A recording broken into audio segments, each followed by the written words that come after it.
Are you telling me that you built a time machine? What a DeLorean?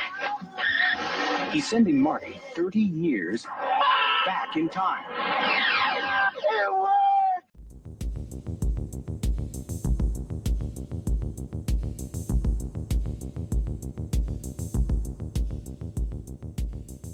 Hey guys, I'm Kevin.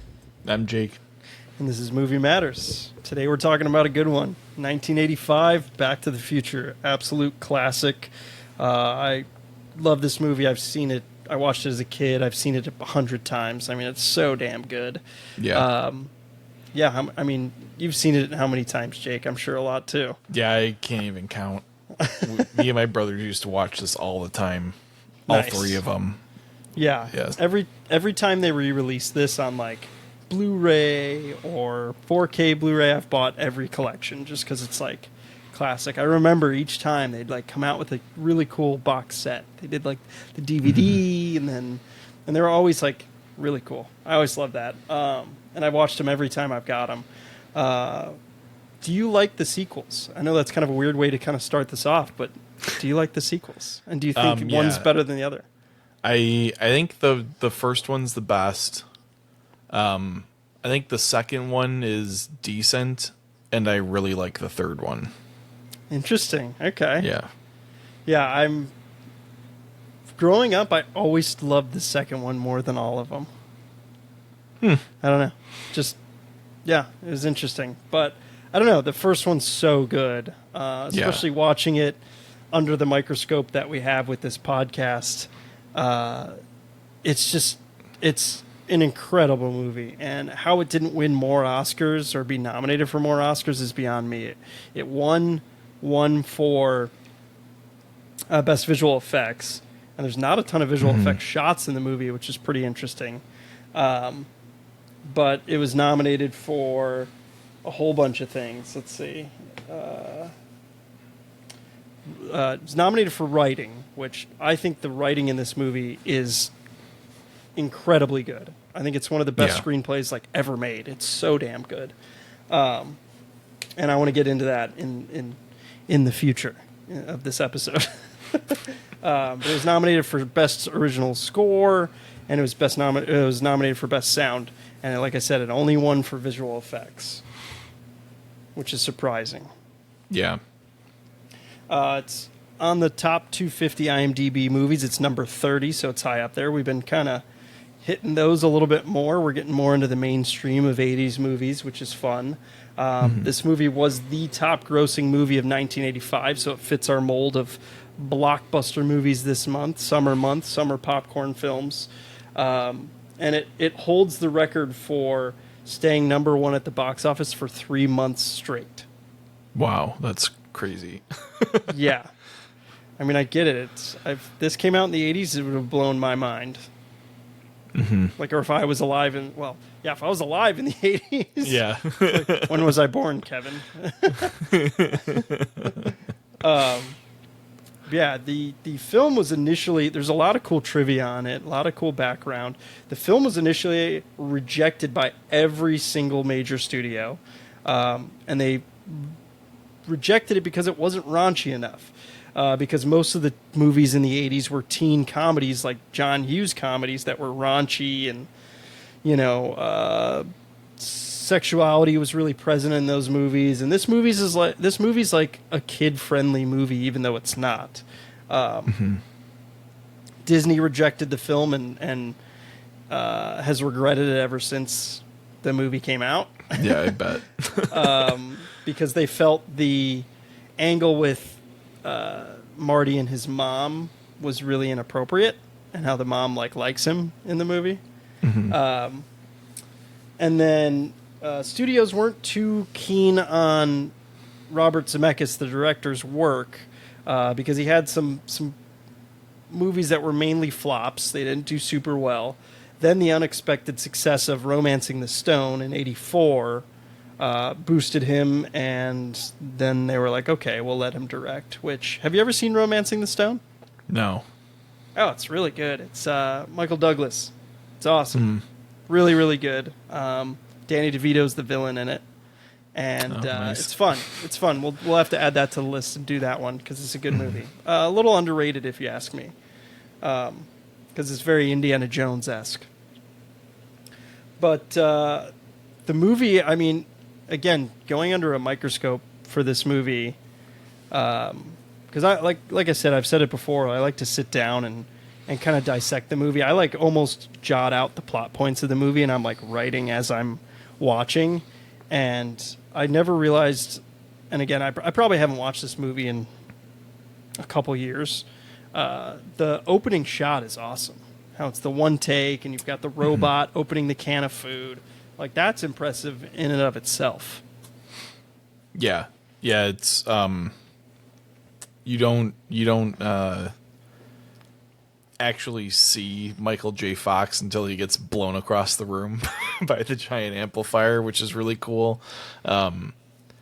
It's like that opening shot or opening sequence is just packed with information too about like the setup of the movie.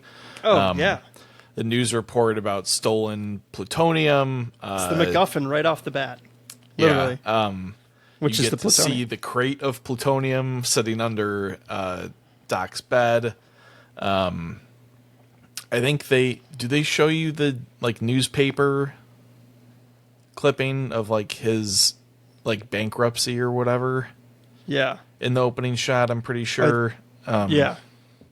So like, if you're paying attention, you really pick up a lot. It like right out of the gate, and like obviously he's like. Doc is this like prolific inventor, but he's not that great because his stuff like kind of works.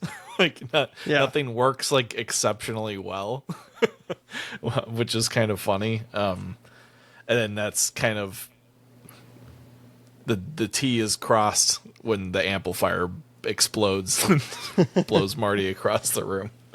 Yeah. I like that scene a lot. Yeah. But it's also like, it's kind of common sense. If you turn an amplifier up that loud and then you see the massive size of that speaker, like, yeah, you're going to blow that. But it's good. It's good comedy. So Michael J. Fox, I don't know if you know any of the background. He was not initially in the role. Like he was the first choice. They wanted him for the role as Marty McFly, but he was unavailable due to scheduling conflicts with Family Ties on that show. So Robert Zemeckis and Bob Gale. Bob Gale's the producer of this film, and I believe the writer, and I'll have to verify that, but they wanted Fox, but he couldn't because of his ties to Family Ties, and so they hired Eric Stoltz, which was he was a pretty well-known teen 80s actor. You know, he was in a lot of Hughes stuff, and I've never really liked Stoltz personally, but they hired him because of his performance in Mask from 1985, where he plays the guy with the kind of disfigured face. Which I've actually never seen that movie. We should maybe add that to the list, too. Yeah, I've never seen that either. They shot 6 weeks of the movie with Eric Stoltz as Marty McFly. And after those 6 weeks, Zemeckis and Gale thought they just knew he wasn't right for the part. So they fired him. Dropped him like third period French. Yep. They fired him and were able to Michael J. Fox was able to work out his schedule and sign on to the project. But he worked on both basically simultaneously, and it said every day during production he drove straight to the movie set after taping the show of the show was finished and averaged about 5 hours of sleep. The bulk of production was filmed from 6 p.m. to 6 a.m., with daylight scenes filmed on weekends. Reshooting Stoltz's scenes added $3 million to the budget. Jeez. So, also, Claudia Wells was originally hired as Jennifer, and she had to drop out because of scheduling conflicts. And then Melora Hardin was hired and had to drop out. Like, there's so many like crazy instances of people dropping out. And then in the sequels, people got recasted. Like Jennifer got recasted to Elizabeth Shue. Did she? In the second one? Yeah. The first. I don't know her name. I apologize. I'm going to look it up right now. But the girl who plays Jennifer in this one is not in the second or third one, and it's because she had to take care of her mother who had cancer. I never noticed that before. Really? Interesting. Yeah. And then no. I'm sure you never noticed this, but Crispin Glover, who plays George McFly, was never in the sequels. He's shown in the flashbacks, but there's no like new scenes with him. And, well, I feel like we'll have to rewatch the second one. I want to do a sequels month, and we'll do Back to the Future. You never really see his parents old again, from what I can remember. Or no, you see his mom in the Biff alternate future, but you never see his dad. Yeah. Well, we'll have to do the second one for sure. Yeah. Yeah, I mean, it's very interesting, and the script went through a whole bunch of different rewrites, and like I said, it was rejected, which one of my favorite lines, or like kind of common themes throughout the movie, is like, I don't know if I can take that kind of rejection. That's just like such a theme, and it's said by George and it's said by Marty, and they, again, the studios rejected this film. So it's kind of on the nose with that. But you like, again, the writing is just so incredible. There's so much like foreshadowing and things that come full circle, and that's what makes it so good. I don't know. I just was like watching it this time. I was just enamored by the writing. I don't know. It just really stood out to me. Yeah, there's so many little like gags that play out. Even across the trilogy, there's gags that like repeat in every movie, like the manure. Yep. Chicken. Nobody calls me chicken, even though it doesn't happen in this one. No, it doesn't.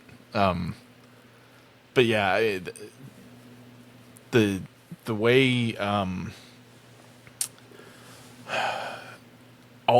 the way they handle the time travel also is like very well done. Is like, I don't remember if we talked about the time travel aspect of Terminator, but like there's quite a number of like issues with the way that like that functions in the Terminator universe. But like in Back to the Future, it's pretty like straightforward. Like there's not a whole lot of like rules that they kind of create. It's just like, don't mess with things, which Doc ends up saying what the hell anyway, and reading the letter that Marty writes for him from 1955. But yeah, I mean, I like how they do it. I like that it is pretty simple and straightforward, and I think that's why like the movie's really accessible. And like there's like a few moments that are a little bit more adult, but it's not anything that, like, most of it's just over a kid's head, and it doesn't, like, it's not like offensive, it's just a little bit more adult kind of theme. But yeah, I mean, that's one of the reasons why I like this movie so much, is it is more on like the wholesome side of things. It doesn't just shove a bunch of like crap down your throat just for the sake of shoving crap down your throat, Yeah. It's just a good movie. Yeah, it's just well executed all around. Yeah, it's very impressive. Yeah, I read that the script was rejected 44 times. There's a lot of like rewrites, but again, they like really fine-tuned it and made it perfect.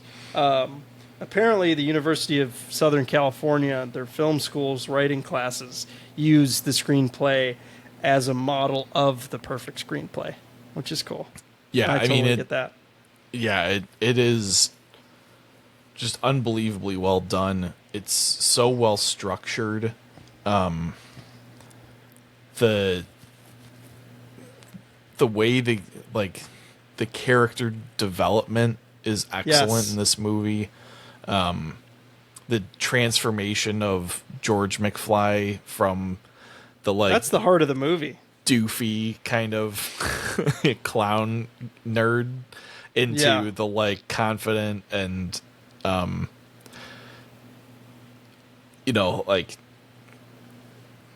I don't even know how like he's suave, just confident like, and suave. Yeah. And like he's what Marty not afraid is, anymore. Like that transition is excellent. It's so well done. And Biff's like reversal is pretty comical too. Yeah, especially at the end. Yeah, but I Biff is a little bit less transparent, which is actually great because you see him as like the doofy one when Marty returns back to 1985, and it's kind of jarring in like the best way. He's the one that's like apologizing about everything and like, oh yeah, like I meant I'm starting on your second coat, like all that shit, But yeah, it's really well done. And like all the characters are likable too. Very likable, very good. I even like Biff. Like Biff's as like a character, he's a really good. Even though he's a douche character, even though he's a douche, like, but I mean, he's got so many like little quirks about him. Like he never remembers the right way to use like the cliches and which he improvised that, which really, is pretty cool. That's funny. Yeah, that's another gag that they carry through all the movies. Is him and his, I guess, ancestor can't put those cliches together correctly. Yeah. So it's pretty funny. I love that. Yeah, it's just there's so much groundwork that's built and it's so seamless and so easy. Yeah. And for people just watching it for the first time, which I'm surprised if you are, just watching it again, like again, I haven't seen it in a couple years. Watching it again, it's just like there's such groundwork and like such like, oh, okay, I see what they did there. Like, for example, I mean, you've got the Save the Clock Tower lady and her giving the piece of paper that, says, Save the Clock Tower, please donate, and gives a history. Like on November 9th, 1955, I think it was I don't remember exactly what day it was. It was like November. Maybe it was it's the 12th. Actually my birthday. 12th? Yeah. Yeah. So November 12th, cool. 1955 at 10:04 p.m. Yeah, 10:04 p.m. And like that's so cool because that's what literally it's like, a bolt of lightning, and that's what they need, and they know exactly when it's going to strike, and that's it's so smart. It's such smart writing. And then you get the scene with just the family dynamics in this movie are really good, and it's interesting to see how they change with Marty changing the past. And like you've got George with this greasy hair, and you've got his siblings that like aren't really doing anything with their lives, and you've got his mom Lorraine that's drinking vodka and like clearly not happy, and like telling the story about our first kiss, and dad, my dad hit him with the car, and it's good world building, and you get a really good sense of their family dynamic just with that scene. And it's such a simple scene. And then you get another similar scene where when Marty gets hit by the car instead of his dad, and he's with his grandparents, and it's just like he's with all his relatives, which is crazy. And it's just interesting to think about that. And then you Jailbird Joey, the baby. Yeah. Yeah. And you get his grandpa or Lorraine's father being like, hey, if you ever have a kid that's an idiot, I'll disown you. Which is hilarious. Yeah, even like the big details, like the clock tower pamphlet, and like things like that. It also has a lot of like very subtle details that help like carry the story forward. And like if you miss them, it's not the end of the world, which I also appreciate. But like it really helps give this movie like rewatchability and like a lot more depth than like a similar movie of this genre would normally get you, you know? Which is probably why it's just so easy to rewatch. Like It's so universally loved. yeah, and this is a movie you could watch like a couple times a year and like not get bored of it, you know? There's just so much to talk about because it is just so well done. Yeah. Yeah, it's just like there's so much subtlety and foreshadowing. Yeah. And again, like lines are said and then they're repeated in the past, and it's like you get where he gets that. Where he's again, like he says, Marty says, it's like I don't know if I could take that kind of rejection by telling his mom or whatever, or like the like playing for his band, and you know, there's just a lot of like character building in that too, where it's like there's some kind of deep rooted issues where they have some insecurities of getting rejected, and he gets that from his father, and it's just like it's cyclical, and that's what's really cool. You see the character lines go through his dad and into Marty, and then back, which is really cool.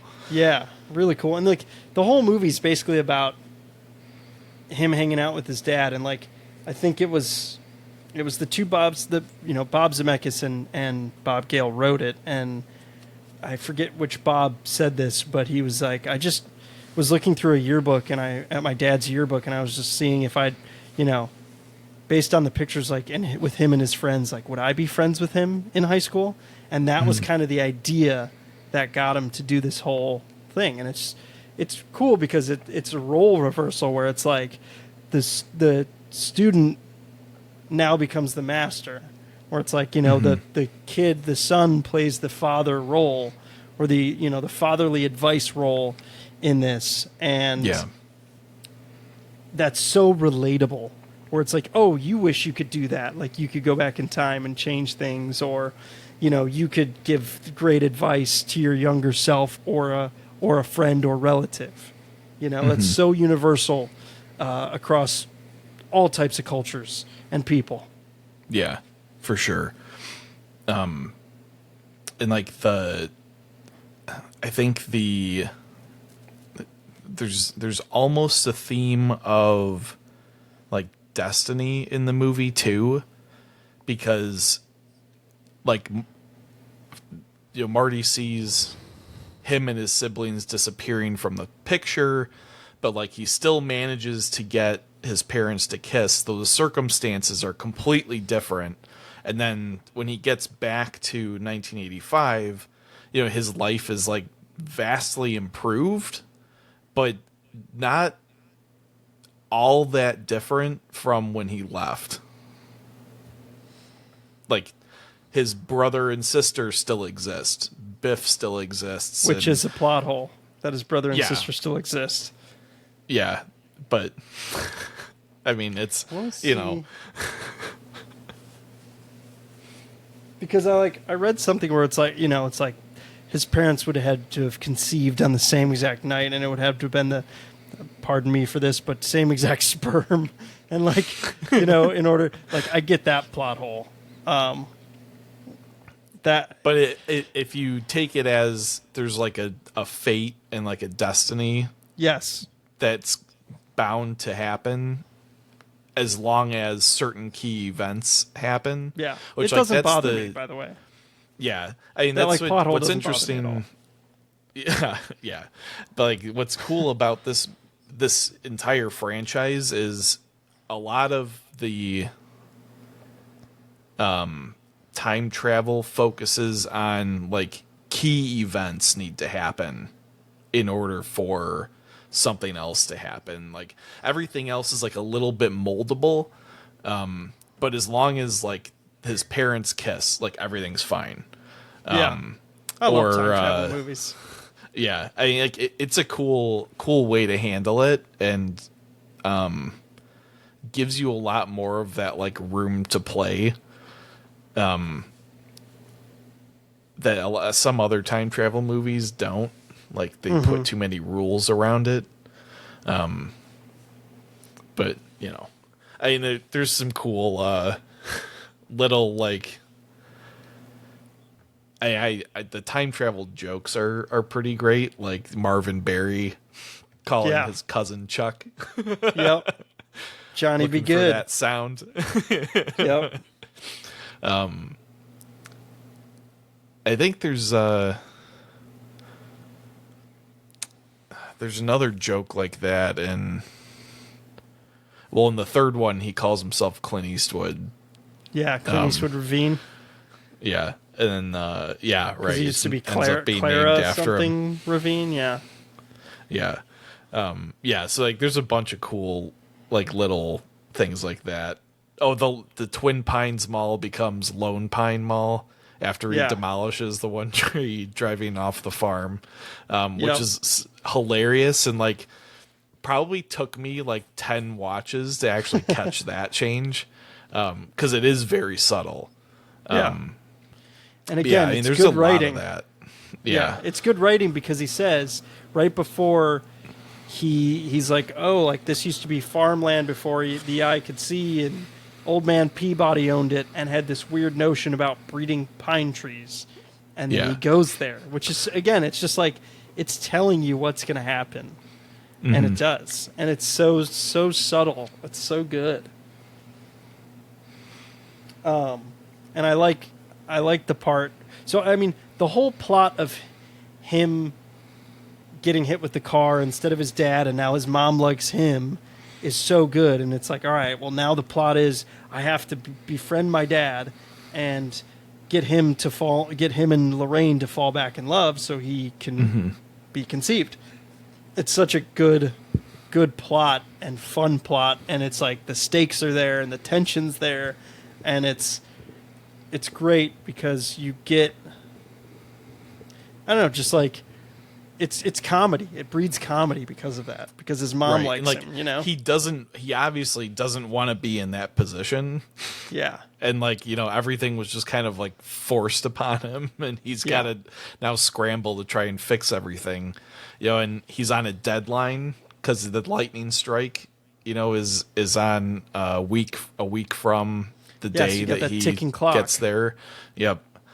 Which ratchets the tension up, and that's like every good movie needs that device, that ticking clock. It gets the stakes.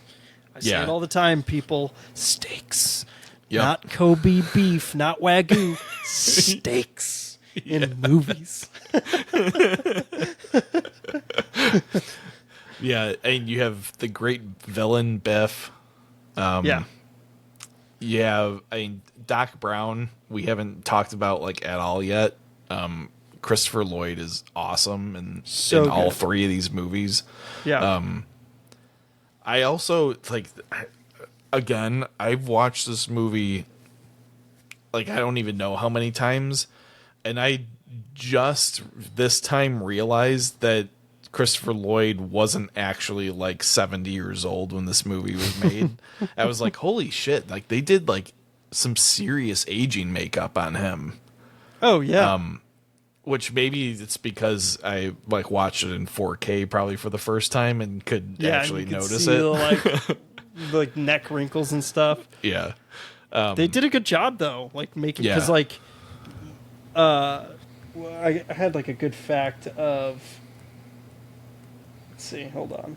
it's how old Michael J. Fox is only 10 days younger than Leah Thompson, his mom, and he's almost 3 years older than his dad, Crispin Glover. Yeah. Isn't that crazy? Yeah. So they did really good It's makeup funny. and aging in this. Crispin Glover and Leah Thompson as adults in this, one, act it so well, and two, the makeup is fantastic. But Leah Thompson in particular acts like an older woman, like The way she talks, incredibly well. like she even like inflicts it Yeah. in her voice. Yeah, Yeah, she's and, awesome. like, yeah, they're both really good in this movie. Yeah. Seeing her in Red Dawn and then this is also a little jarring. Yeah. But Yeah, she was pretty popular in the 80s. In order for her and Crispin Glover to like get their couple vibe together, apparently Crispin Glover invited her over to his house to paint a volcano on a wall, which is fucking weird and odd, but apparently it worked. She's like, yeah, that helped our chemistry a little bit. Like, I mean, it sounds fun, but it's also like, hey, Really can you weird. come over and paint a volcano on my wall with me? It's just like, hey, he's kind of a weird dude yeah, in general, I think. yeah, but he plays the role so well, and it's like, Yeah. he is apparently, a lot of people, well, Leah Thompson and Bob Zemeckis think he's like the comedic heart of the film, which I can for agree. sure, yeah. Yeah, I mean, he does an incredible job of being the butt of a lot of the jokes in the movie. And like taking it like incredibly well. Yeah. Yeah, again, characterization's so good. The acting's great. I mean, there's literally nothing to complain about in this movie. Yeah. Let's talk about the DeLorean and how fucking cool that car is in this. And like it made it iconic, even though the car, I like want to look up like the production of it. So 'cause I had to look it up. Okay. Because I was like, it flipped in my head. I was like, when did they stop building it? And the DeLorean was only produced from 1981 to 1983. So the company had basically been defunct for 2 years before this movie came out, which I think is hilarious because like that car had to have already been like a collector's item, and Doc Brown went out of his way to find one and turn it into a time machine, which is pretty hilarious. Yeah. And it looks so cool. I have a model of this car somewhere, and it's I think it's more of a Back to the Future model version of it, but you have like a little switch on the bottom and it makes the wheels go flat. So like Well, when it that's cool. flies at the end of the movie. And I loved that model. But it was like, because the wheels were doing that, it was like so jankety, and like, Yeah. I feel like I was going to break it every time, but I loved that. I mean, so cool and so futuristic, especially for the, even now it holds up as like futuristic, which is so cool. Oh yeah. Well, the rear engine, full stainless steel exterior construction, which is wild. Yeah, rear engine. Considering the only other car that does that is the Tesla Cybertruck, and Maybe that's why he wanted to do it. yeah, maybe Musk. The gull wing doors on it are so cool. Yeah, Think about everything. another Tesla Model Y Yeah, or X, right? Is the Yeah, gull the wing X. doors. yeah. Maybe he It- was a it- big nerd Back to the Future guy. I mean, that makes sense to me. For sure, I think he took design cues from that car because it is iconic. Oh, yeah. I think mostly because of this movie. If it wasn't for Back to the 100%. Future, it would probably be just a footnote in American Auto. Yeah, like it design. made it iconic. But yeah, it made it yeah, iconic for for sure. sure. Think about that too, like how certain cars have become iconic because of movies. You got like the Oh, yeah. Bullet Mustang from Bullet. You've got Smokey and the Bandit, that Firebird Trans Am. Yeah. You've got the Knight Rider car, that another Trans Am. You've got Magnum PI's Ferrari. You've got Don Johnson's Lamborghini from Miami Vice. Like, there's all kinds of cars that have become iconic because of that, and like movie cars. Yeah. Yeah. So pretty Like, interesting. I love that. Like, I think that's cool because Yeah, I love cars. And what's funny is I think I've maybe seen 3 DeLoreans in real life, and all of them are outfitted to look like the Back to the Future car that I've seen. Yeah, and that's Which is kit hilarious. that was like sold for that. Yeah, I think they it's so redid. Cool. I think it's they just redid so production cool. after the movie because it was so popular. Did you read I that, know or did it they, say that?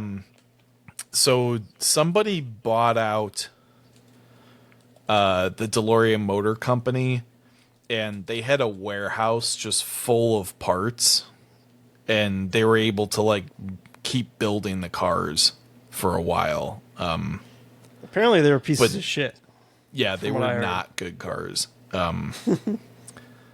The obvious, like, the stainless steel body was like super heavy, so it like didn't maneuver particularly well from what I remember reading. And it wasn't very fast because of the weight either. Yeah. So yeah, 88 miles an hour might have been pushing it in that car actually. Yeah, probably would have taken fucking 10 minutes. So here, why the DeLorean DMC-12 was chosen for Back to the Future. I just did a quick Google search. Of all the cars screenwriter Bob Gale could have chosen, why did he choose this? John DeLorean, who created the DeLorean, was on trial for cocaine trafficking. Yeah. Wow, it's the 80s, people. That's very fitting. Yeah.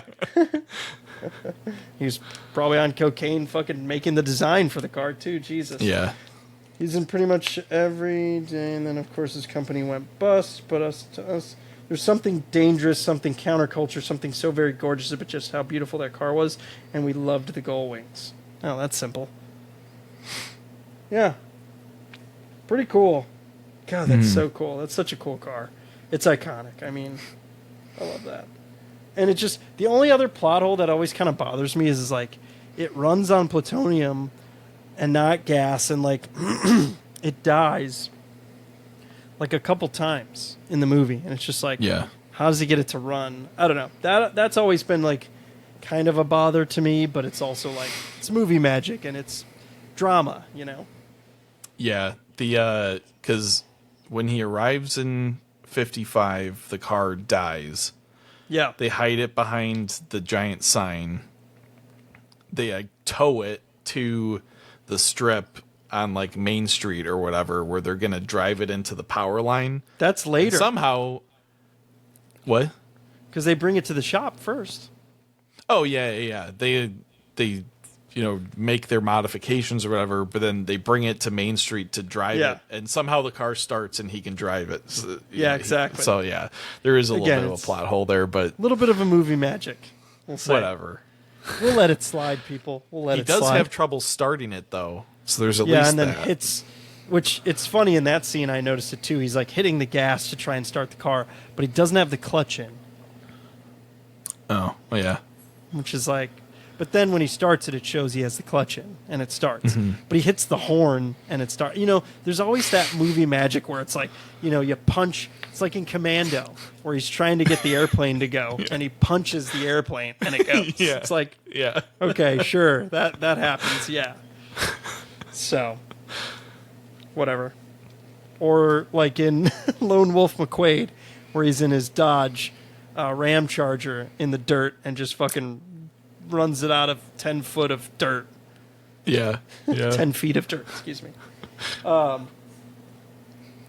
Yeah, so I like the whole scene where he tries to convince his dad. He's like trying to convince his dad to ask Lorraine out, and he's failing. And then he's like, science fiction theater. How? I got an idea. And he pretends to be Darth Vader, like a Star Wars character and a Star Trek character. He like molds them molds the two together, which I love. Yeah, Darth Vader And- from the planet Vulcan. Yeah, and he does the does the V, which I can barely do that. Can you do that? I can't do that. Yeah. There we go. There we go. There you go. I like And- have to and put blast like Van this is Halen how I at do his it. dad. Yeah. Which there's a funny story about that. It's so on the cassette it's labeled Edward Van Halen because as opposed to the actual Van Halen name, the band name. Turns out the band denied the filmmakers' request to use their music, but Edward Van Halen himself agreed to perform a few like licks on his own guitar, and he admitted that later on, which is pretty cool. Yeah, that is pretty cool. Yeah. Then you get the famous scene in like downtown, like where he steals the kid's skateboard to try and get away from Biff. All the diner scenes are like iconic, where he hits Biff, and then he's running away from him with the skateboard, which gets repeated in Back to the Future Part 2 with the hoverboard, which is cool. You kind of get that in Part 3 a little bit. It's just so good. It's so entertaining, so fun. He outsmarts them. They get hit with the car with the manure. It's a fun, the point fun time. and yell to get him to look away and then punch him in the face or run away. That's pretty a common great. gag. That's a common gag Yeah. in the other Back to the Futures. And then you finally get Marty's plan he finally figures out a plan on how to get the parents back together of like, all right, well, I'll take her to the dance because she wanted me to ask her, but I'll like get handsy with her and you'll come and save her. And like that plan goes to shit, but it actually happens, which again is genius writing. Like it actually gives him the genuine reaction because, Marty gets thrown in a trunk by Biff, and then Biff goes to take advantage of Lorraine, which that scene, watching it now too, is like a little creepy and kind of, I'll use the horrible R word, rapey. It's definitely like some sexual assault going on there and gross, but like you get George going there thinking he's just like going to win her over, and he opens the door and you got Biff in there and he's like, oh shit.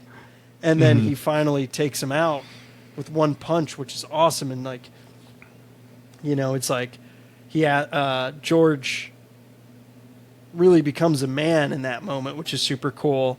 And you get Marty seeing that and telling Doc, is like, oh yeah, he's never laid out nobody in his life. He's like, nobody? Like, uh-oh. Like that, there's going to be some repercussions there. Right.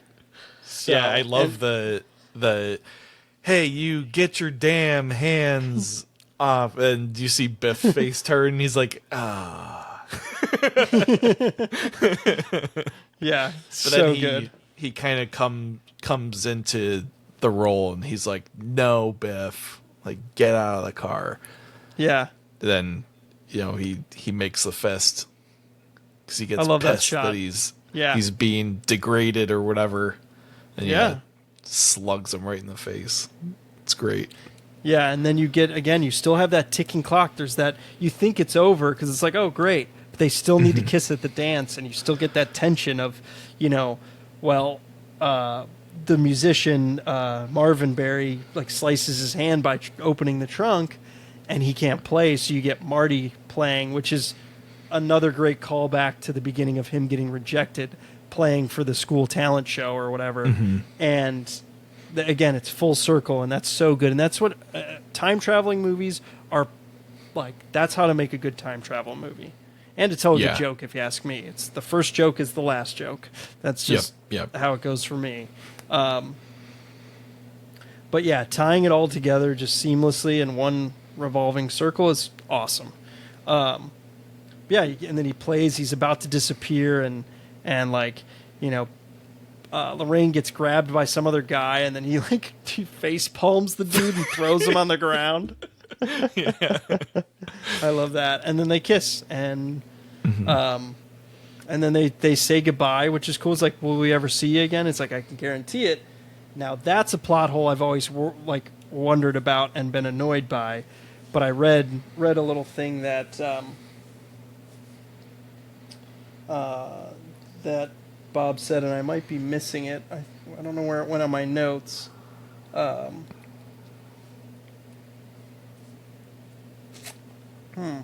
Basically, I gotta find it. Hold on. I really want to talk about it, but like the plot hole always bothered me was that it's like you've seen Marty. Okay, I remember what Bob Gale said about this and Robert Zemeckis said about this. So the plot hole that always bothered me, and I'm sorry that was long-winded, is that like it's like Marty in high school looks exactly like their son when he gets older. And like that's his name. I don't know. That always just kind of bothered me a little bit. But one of the Bobs said that it's like, all right, well, think back to high school. I mean, this is like 30 years ago or 20 years, at least 20 years ago. Think back to a time in high school when you met someone for like 7 days. For a week, and then never showed up in your life. You'd probably forget them too. And it's like, okay, I get that. That makes sense. It's like, but still, always was at the back of my mind until, again, doing this podcast and looking up trivia and all that stuff. It's good. It soothed my brain with that. Didn't melt it like Darth Vader. No. One of my favorite gags in the entire movie is when he's playing Johnny B. Good and launches into the like 80s hair metal solo. Yeah. Like starts absolutely shredding and like kicking the amps over and stuff, and everyone's just kind of like goes like slack jawed watching him. Like, what the hell's going on? I do like that. And he's part. like, looks like you guys aren't ready for that, but your kids are gonna love it. Is such a great line. Great line. Yeah, that whole ending scene is so good. And I like that Back to the Future Part 2 like really weaves into the story of the first one of going back in time and all that.